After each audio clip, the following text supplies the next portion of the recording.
एक समय ऐसा था जब गणित मेरे लिए सिर्फ एक विषय नहीं बल्कि एक डर था। कुछ सवालों को देखते ही लगता था कि ये मुझसे कभी नहीं होगा। क्लास में शिक्षक बोर्ड पर हल करते रहते थे और मैं बस कॉपी को खाली नजरों से देखता रहता था।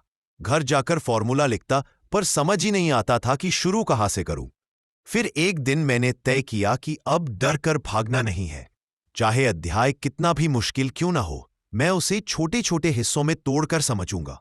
मैंने बस एक छोटी सी आदत बनाई, कल से ज्यादा आज सीखना है, चाहे 1% ही सही। मैंने अपनी बुनियाद फिर से मजबूत की। एक सवाल को 4 आसान कदमों में बांटा, एक प्रमेय को दिन में 2 बार पढ़ा। धीरे धीरे वही अध्याय जो कभी नाम सुनते ही डर लगाता था, अब मेरी ताकत बन गया।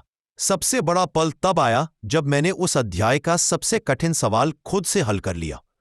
उस पल ने मुझे समझा दिया कि संघर्ष का मतलब कमजोरी नहीं होता, बल्कि आगे बढ़ना होता है। आज अगर किसी को लगता है कि गणित उसके बस का नहीं है, तो मैं बस एक बात कहना चाहता हूं। गणित कठिन नहीं होता, हम उसे एक ही बार में समझने की जल्दी में होते हैं।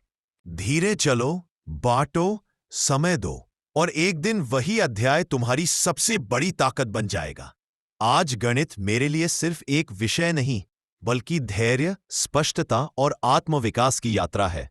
और मैं चाहता हूं कि कोई भी विद्यार्थी ये ना सोचे कि गणित मेरे लिए नहीं है। यकीन मानो, गणित सबके लिए है। बस शुरुआत एक छोटे से कदम से होती है। अगर आप भी चाहते हैं कि गणित आपके लिए आसान, समझने लायक और मजेदार बन जाए, अगर आप भी चाहते हैं कि कोई आपको हर कॉन्सेप्ट को सबसे सिंपल भाषा में समझाए, तो मैथ दिल आपके लिए है। यहां आप सिर्फ मैथ नहीं सीखते, यहां आप मैथ को फील करना सीखते हैं। Join the journey. Subscribe to Math Dil. Learn with clarity, confidence and heart. Thank you, and all the best for your journey in mathematics.